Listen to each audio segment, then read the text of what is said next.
많은 그리스도인들이 새롭게 하소서라는 프로를 보면서 힘을 얻습니다. 이 프로 아시지요? 이 프로는 한 사람의 간증을 인터뷰로 나누는 거예요. 예를 들면 과거에 나는 술과 담배의 중독이었는데 예수님 만나 새로운 인생을 살았습니다. 이런 이야기. 나는 과거에 염려와 두려움이 극심했었는데 수면제 없이는 잠을 자지 못했었는데 하나님 은혜로 수면제를 끊고 기쁨으로 삽니다. 이런 이야기요.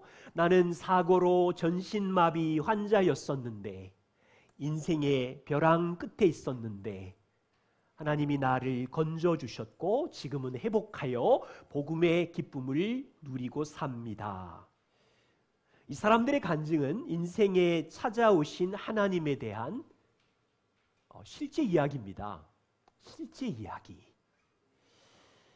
오늘 2000년 전에 세상에서 버림을 받았던 세리, 레위가 예수님을 만난 실제 이야기, 간증입니다.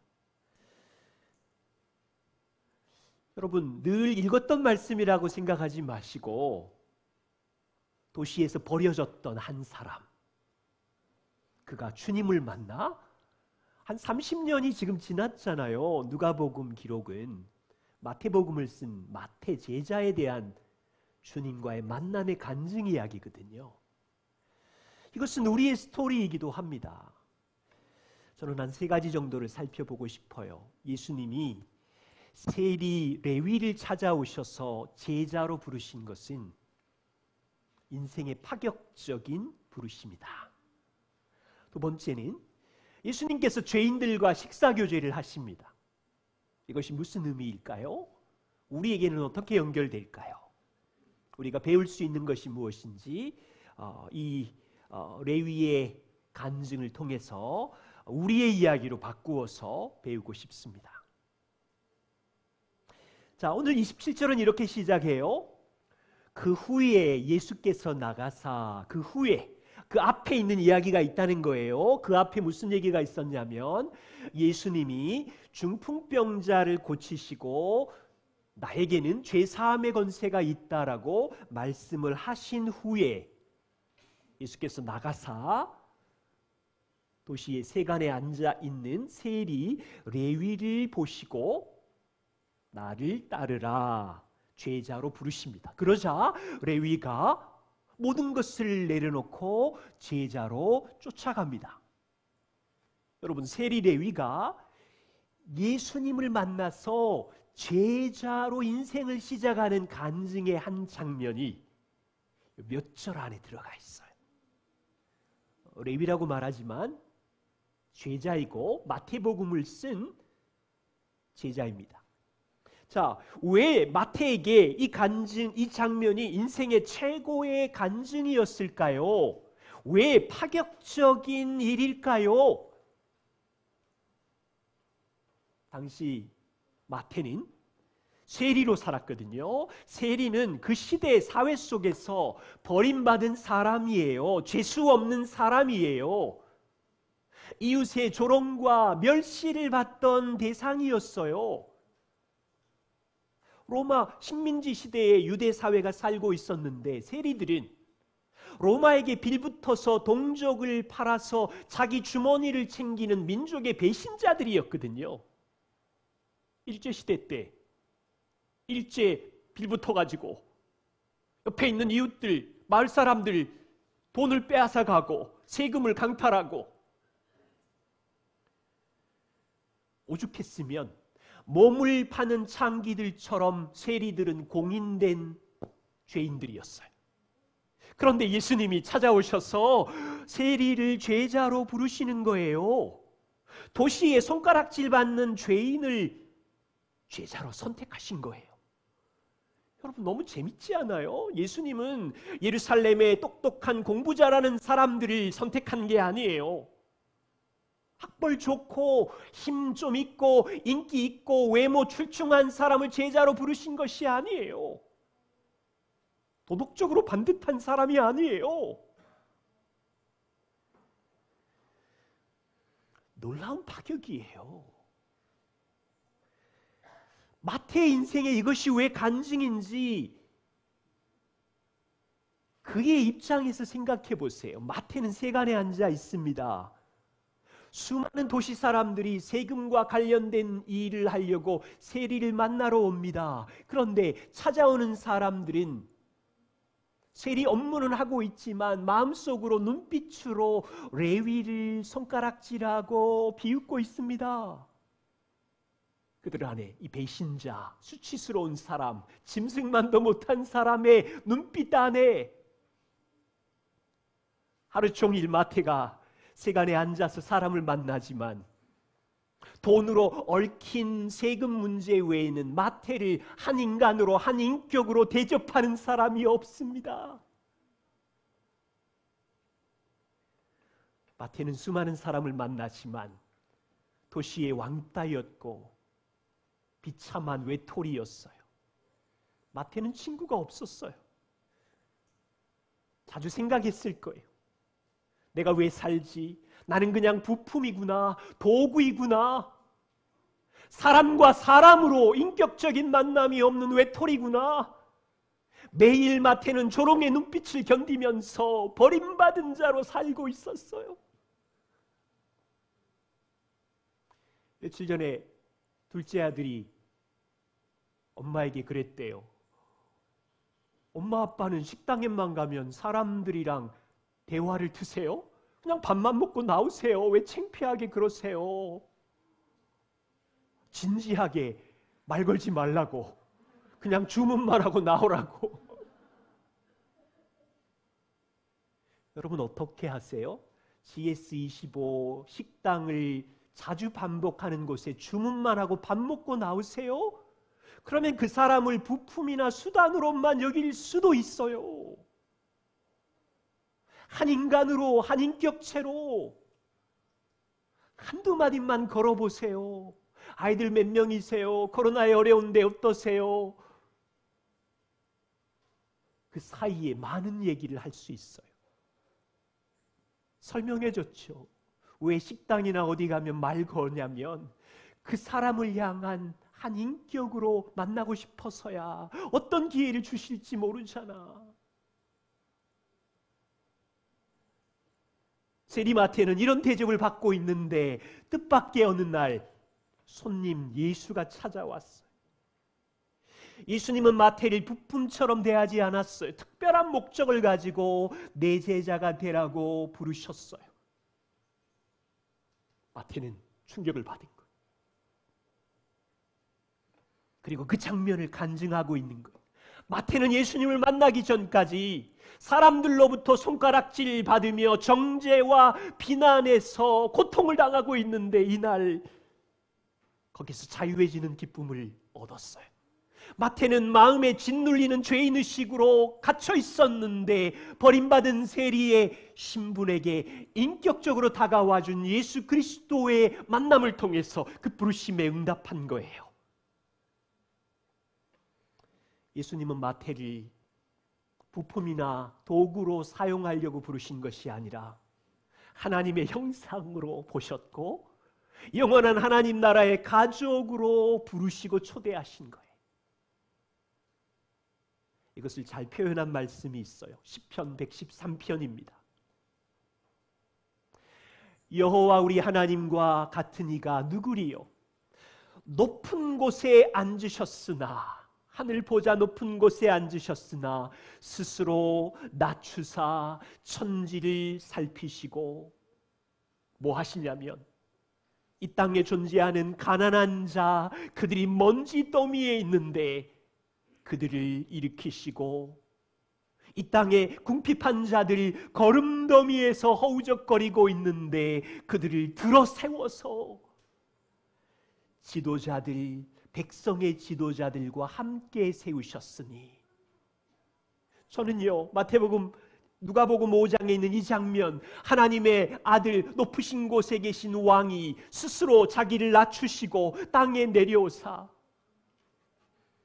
유대 사회에 버려진 먼지 더미에 있던 마태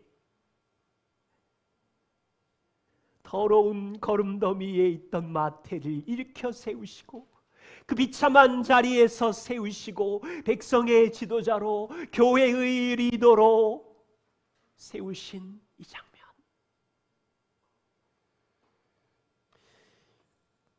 이건요, 마태의 이야기가 아니에요. 우리들의 간증이에요. 우리들의 간증. 저와 우리 모두 다 예수님의 파격적인 부르심에 초대되어 있었기에 여기 있는 거예요. 우리끼리는 정도의 차이가 있지만 마태처럼 인생에서 버려진 자들 아니었어요. 어떤 분들은 부모에게 학대와 버림받음의 상처를 가지고 살았잖아요. 어떤 분들은 학교에서, 우리 친구들 중에도 있을 수 있는데, 친구들에게 너 외모가 이상하다, 눈이 왜 찢어졌니, 성격이 왜 개팍하니, 왜 노래는 못하니, 공부는 그 모양이니, 여러 이유로 친구들이 조롱하며 따시키고 버림받은 상처를 가지고 있지 않아요? 어떤 분들은 직장에서 부품처럼 살면서 인생이 이런 건가? 회사의 이윤을 위해 몸을 버려 일했는데 실적이라는 이유로 회사에서 버림을 받기도 하고 동료에게 오해와 상처를 받으면서 마태처럼, 그때 예수님이 마태를 찾아오신 것처럼 버려진 상처를 가진 우리를 찾아오신 것, 이거 파격적인 부르심 아니에요? 이건요, 눈에 보이는 현상의 부르심이고요. 더 본질적인 부르심, 심각한 것은 하나님 앞에서 죄로 인해 저주와 영원한 형벌을 받아야 되는, 이거는 로마 황제나 유대 황제나 도시 부자나 학벌 좋은 누구나 마찬가지, 하나님 앞에 영원한 저주와 형벌 아래 있는 망가진 죄인들이었는데, 시편의 고백대로 먼지더미, 거름더미 정도가 아니라 영원한 저주덩이, 거기 갇혀 있었어요. 그런 구제불능인 우리를 사랑하사 높은 보좌에 계신 주님이 스스로 낮추시고 우리를 부품처럼 일꾼으로 부려먹으려고 부르신 것이 아니라 우리를 향하여 영원한 목적을 가지고 자녀로 불러서, 여러분, 이게 파격적인 부르심 아니에요? 우리의 간증이 아닌가요? 그래서 교회는요, 예수님의 부르심에 초대된 죄인들이 모인 파격적인 공동체, 세상에서는 눈뜨고 찾아봐도 없는 공동체, 세상은 취미로, 돈으로, 실력으로 구분지어 모이지만, 두 번째입니다. 예수님은 죄인들과 교제하세요. 마태는 예수님의 부르심에 응답한 후에 너무 기뻐서 잔치를 벌립니다. 29절을 보시면 레위가 예수를 위하여 자기 집에서 큰 잔치를 하니 세리와 다른 사람이 많이 함께 앉아 있는지라. 너무 기뻤나 봐요. 세리 친구들을 불러 모았어요. 다른 사람들을 초대했어요. 자, 상상해 보세요. 잔치의 메인 테이블에 예수님과 제자들이 둘러앉아 있고 마태가 앉아 있습니다. 많은 세리 친구들과 또 손님들이 초대되어서 식사를 하고 있습니다. 분명 잔치는 시끄러웠고 웃음소리와 잔이 부딪히는 소리와 즐거운 흥겨운 음악도 있었을 거예요. 그때 찬물을 끼얹듯이 무리 중에 바리새인과 서기관이 일어나서 큰 소리로 비방을 합니다. 30절. 바리새인들과 서기관들이 예수의 제자들을 비방하여 이르되, 아니 너희가 어찌해서 이따위 세리 죄인 놈들하고 같이, 형편없는 죄인들과 같이 먹고 마시고 있느냐. 너희도 부정해진다. 너희도 더러워진다.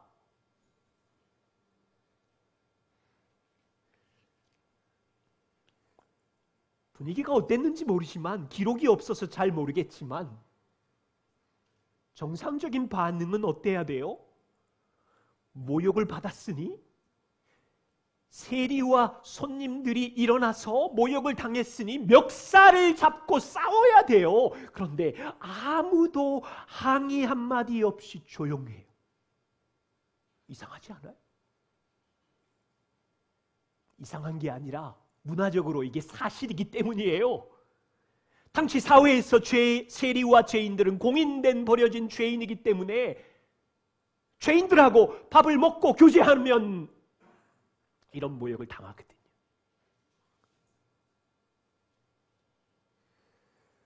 세리와 죄인들을 죄수 없다고 손가락질해도 괜찮은 시대였고요. 함부로 욕을 해도 말대꾸조차 할 수 없는 문화에 살았기 때문에 어쩌면 세리들은 늘 당해오던 거절감이었어요. 늘 당해오던 거절감. 그러자 예수님이 31절 32절에 대답하십니다. 건강한 자에게는 의사가 쓸데없고 병든 자에게라야 쓸데있나니 내가 의인을 부르러 온 것이 아니고 죄인들을 불러 회개시키려 왔노라. 세리들 얼마나 충격받았을까요? 제 생각에는요, 이 세리와 죄인들은 어쩌면 여기서 예전에 경험했던 것처럼 도시 사람들에게 손가락질을 받고 인정받지 못한 버림받을 마음의 준비를 하고 있었는데, 또 왔구나, 또 우리를 버리겠구나. 그런데 예수님이 자기들을 보호해 주시는 거예요.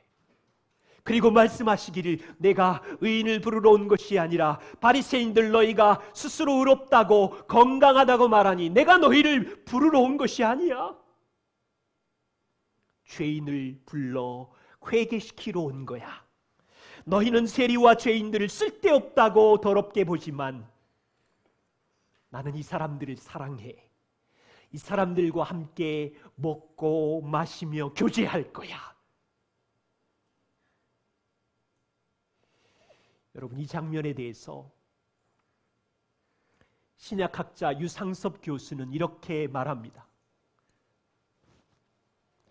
예수님과 죄인들 사이의 식탁교제는 중풍병자의 치유 사건보다 훨씬 더 깊은 단계로 나아가고 있습니다. 누가는 예수님은 단지 죄를 용서하시는 분으로만 표현하고 싶은 것이 아니라 더 나가서 죄인들과 예수님이 꺼리낌 없이 식탁교제를 하는 분인 것을 말하고 싶습니다. 이 식탁교제는 단순히 사람이 모여서 함께 식사를 하는 사회적인 차원을 의미하는 것이 아니고 구원을 나타내고 있습니다. 메시아가 베푸는 구원의 잔치를 의미합니다. 예수님은 죄인들의 죄를 용서하시는 권세를 가졌을 뿐 아니라 그들과 함께 자녀로 회복한 그들과 함께 교제하시는 잔치를 베풀고 싶습니다. 얼마 전 투자의 귀재 워렌 버핏을 아시지요? 2001년부터 버핏은 자신과의 점심 식사를 경매 행사로 열었어요. 그리고 이 경매 최고 낙찰금은 자선단체에다가 기부를 했는데요. 2001년에 시작했는데 그때 이 처음 낙찰금이 18,600달러였대요. 2001년에. 이게 하나로 계산해 보면 한 2,300만 원 정도 돼요. 참 비싸지요. 버핏하고 점심 한 끼 하는데 2천만 원 이상을 줘야지 식당에서 밥 먹을 수 있는 거예요. 그래서 2008년쯤 지나서 이 정신값이 어디까지 올라가냐면 100만 달러, 12억까지 올라갔어요. 작년까지 리스트를 쭉 뽑아가지고 최고 낙찰금이 얼마인가 조사해 봤더니 중국의 한 사업가가 456만 달러, 57억을 내고 점심을 먹었더라고요. 뉴스를 봤어요. 제가 관심 있게 자주 체크를 종종 하는데 올해는 워렌 버핏이 얼마일까? 그랬더니 버핏이 올해가 마지막이다라고 이렇게 선언을 했나 봐요. 그래가지고 지지난주에 경매가 들어가서 낙찰금이 발표가 되었는데 1900만 달러 450 맞나요? 246억이 낙찰이 됐어요. 참나 원.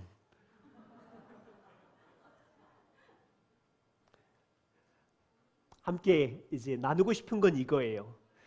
투자의 천재인 워렌 버핏과 정심을 먹는 것에 이만한 비용을 교제하는 것이 비싸다면 하나님의 아들과 우리가 교제하는 기쁨을 우리가 알까? 그런데 왕이신 하나님과 교제하는데 비용을 얼마를 내야 돼요? 200억을 내야 돼요? 1000억을 내야 돼요? 진실은요, 하늘의 왕과 교제하는 비용이 너무 비싸서 우리는 누구도 지불할 수가 없어요. 길이 있어요. 하나님의 아들이 하신 일, 구원의 완성의 사역을 믿는 자에게 공짜로 은혜로 왕의 구원의 식탁의 자리에 초대해 주신 거죠. 누구나 세리든지 창기든지 버려진 자든지. 자, 이 복음을 들었던 초대교회, 우리 고린도 교회를 소개합니다. 고린도 교회는 죄인들이 모인 공동체였는데 고린도전서를 읽어보시면 교회 안에 많은 아픔과 문제가 산더미 같았어요. 성도들 안에 나는 아볼로가 좋아, 베드로가 좋아, 나는 바울이 좋아, 분쟁이 일어났고요. 서로 성도들의 마음이 나누어졌어요. 고린도 성도들 중에 한 가정 안에는 음행이 있어서 고통을 당하고 있었고요. 어떤 성도들은 싸움질을 하다가 세상의 법정에서 내가 옳으니 네가 틀렸니 다투고 있었어요. 성도들 안에 어떤 부분은 성령의 은사를 자랑하고 어떤 부분들은 내 믿음이 좋고 너는 형편이 없구나라고 하면서 다투고 있는 교회였어요. 오늘날 교회와 같은 고통과 아픔이 있는 교회였는데 바울이 고린도전서 1장 8절과 9절에 이렇게 말해요. 주께서 너희를 우리 주 예수 그리스도의 날에 책망할 것이 없는 자로 끝까지 견고하게 하시리라. 너희를 불러내신 그의 아들 예수 그리스도는 여전히 교회인 너희와 더불어 교제하게 하시니 그 하나님은 미쁘시도다.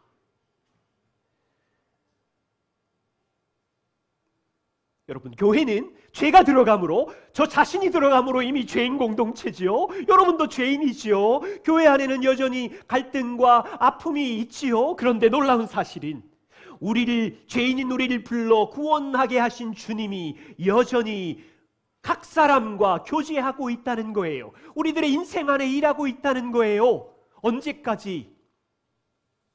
그리스도 예수의 날까지. 서로의 다름 때문에, 서로의 아픔 때문에, 우리 안에 있는 약함 때문에 부딪히고 싸우고 다툴 수는 있지만 놀라운 사실은 각 사람 안에 교제하시는 주님이 우리를 책망할 것이 없는 주님의 신부로 거룩해질 때까지 일하고 계시고 교제하고 계시고, 여러분, 이것이 우리에게 평안을 주는 약속인 거죠. 자, 오늘 본문을 통해서, 마태의 간증을 통해서 우리가 배우는 것이 무엇인가요? 두 가지만 살펴보지요. 하나는 교회는 죄인들이 모인 공동체입니다. 하나님의 아들이 오신 이유는 죄인을 불러 회개시키러 오셨어요. 하나님의 아들이 여러분 인생에 들어오신 이유는 공부 잘해서 좋은 대학 가가지고 명예를 높이려고 하는 요 좁은 생각에 갇혀 있지 마세요. 그 정도는 도덕주의자들도 할 수 있어요.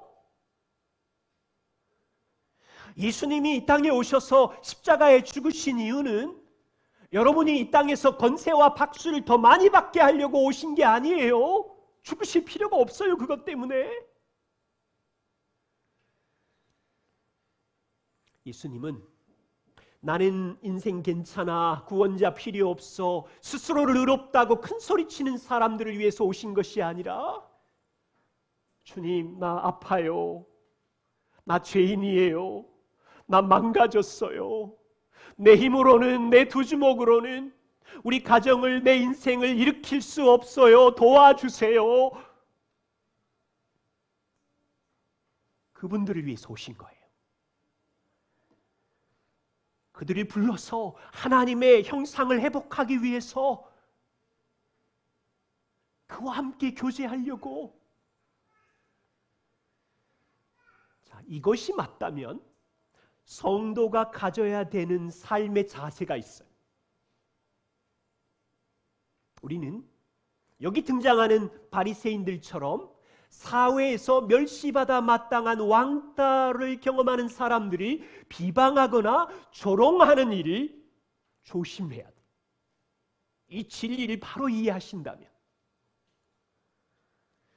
예를 들어서 한국에 있는 제3세계 노동자들, 좀 어렵잖아요. 파키스탄, 베트남 친구들이 무시하지 말고 존중하셔야 돼요. 우리와 종교적인 세계관, 성경적인 세계관이 다른 무신론자들, 불교인들, 이슬람 사람들을 분별은 하지만 조롱하는 일을 조심하셔야 돼요. 자녀 여러분, 학교에 가면 인기 없는 아이, 성적 나쁜 아이, 외모가 이상한 아이를 조롱하는 걸 조심해야 돼요. 찾아가서 그들과 친구가 되어야 돼요. 정치적인 성향으로 심각하게 치우친 사람, 나와 성향이 다르지만 내 관점은 붙들고 있을지라도 그 사람을 혐오하거나 깎아내리는 일을 조심해야 돼요. 심지어 낙태 찬성론자, 동성애자들도 우리는 말씀으로 분별하지만 그들을 인간성을 깎아내리거나 험악한 말로 덤비는 일을 조심해야 돼요. 우리의 기준과 생각으로 뉴스에 떠돌아다니는 죄인들을 함부로 비난하고 혐오하는, 쏟아내는 말을 조심해야 돼요. 왜냐하면 사람을 구해야 되니까. 예수님 보세요. 유대 사회의 왕따 죄인들, 망가진 사람들, 도시에 쓰레기 취급받는 세리와 창녀들을 존중하셔서 이놈의 죄인들을 하나님의 형상으로 회복하고 자녀 삼고 싶으셔서 이 땅에 오셨잖아요. 그들을 존중하시잖아요. 그들의 친구가 되시잖아요. 그런데 우리가 가지고 있는 짧은 지혜로 그 사람들을 향하여 손가락질하고 조롱하면 그들을 하나님께로 돌이키는 기회를 잃어버리게 되는 거예요.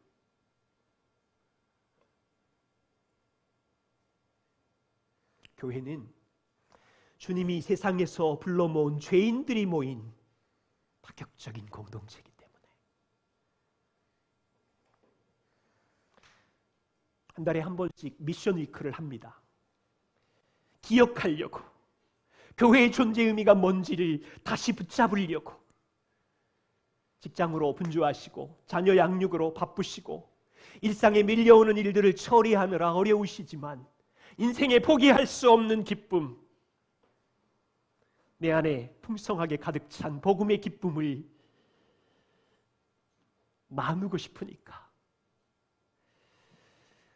우리 주변에 상처 입고 신음하는 사람들, 마태처럼 버림받았다고 생각하는 사람들이 너무 많으니까 예수님이 그 죄인들과 식사교제를 하시며 그들을 보호하신 것처럼 낙심한 자들을 소중히 여기고 부품처럼 여기지 말고 한마디라도 더 사랑으로 대하고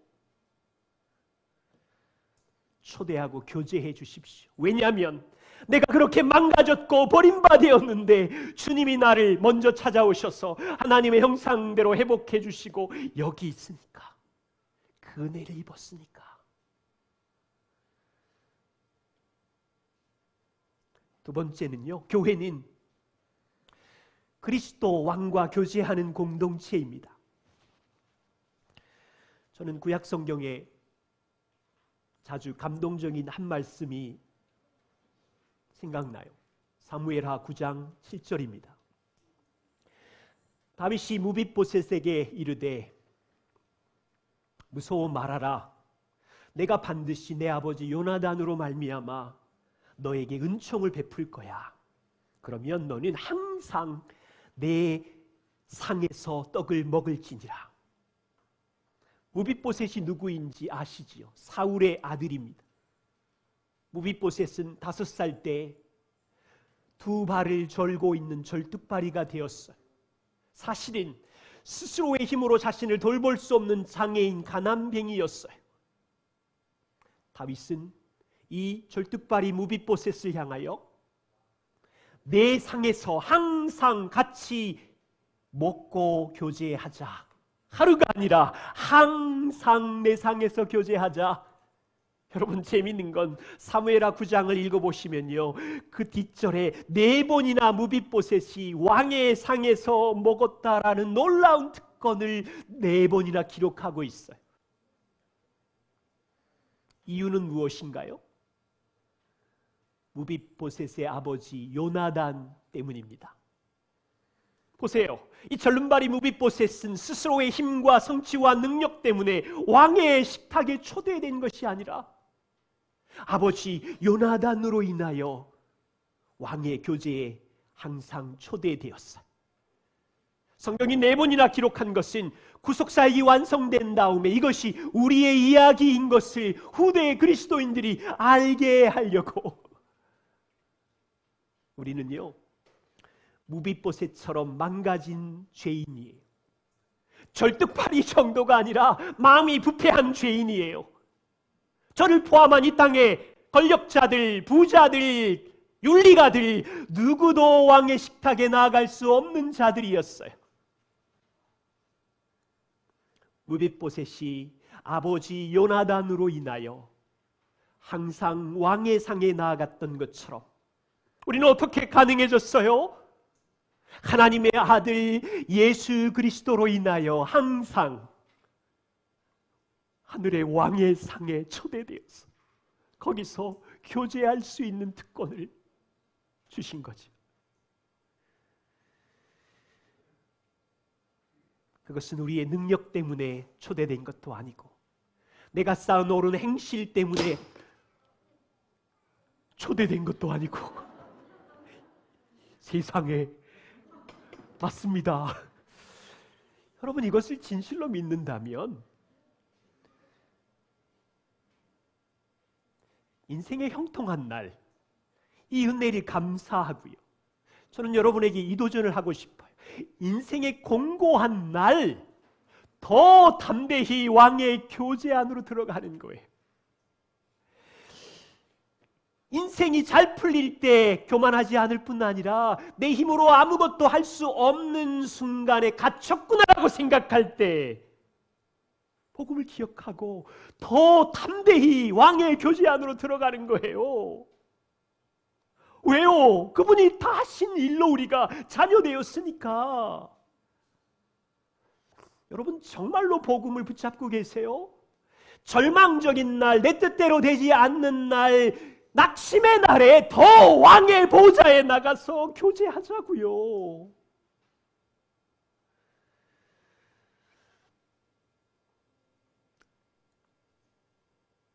세상이 볼 때 교회는 여전히 멸시를 받으며 손가락질을 받고 있어요.